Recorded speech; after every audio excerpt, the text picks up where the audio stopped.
It's not about how we live, it's about how we leave. ఈ లోకంలో మనం ఏ రీతిగా జీవించాము అనేటువంటి దానికంటే ఏ రీతిగా ఈ లోకాన్ని విడిచిపెట్టి వెళ్ళిపోతామో అనే దాని మీద మనకు ఎక్కువ చింత ఉండాలి ప్రియ దేవుని బిడ్డలారా. ఏ నిరీక్షణ కోసం అయితే మనం జీవిస్తున్నామో, ఏ నిరీక్షణ ఎప్పుడైతే మనం దాన్ని చూస్తామో అప్పుడు ఇక నిరీక్షణ మన జీవితంలో ఉండదు. అందుకే దానికోసం ప్రతి దినం మన హృదయాలను, మన దేహములను మనము సిద్ధం చేసుకుంటూ ఉండాలి.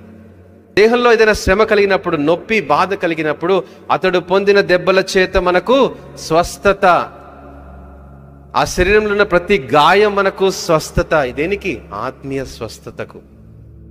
శారీరక స్వస్థత కోసం మనం ఎక్కువ ప్రార్థన చేయాల్సిన అవసరం లేదు ప్రియ దేవుని బిడ్డలారా. You can still go to a doctor అనారోగ్యం వస్తే. కానీ ఒకవేళ నీ శరీరంలో దేవుడు ఒక బలమైనటువంటి రుగ్మత నీ శరీరంలో పెట్టాడు అంటే you have to praise God. ఎందుకు తెలుసా? నీ శరీరము ఈ ప్రథమ ఫలాల కోసం, ఈ నిరీక్షణ కోసం సిద్ధపడుతుంది.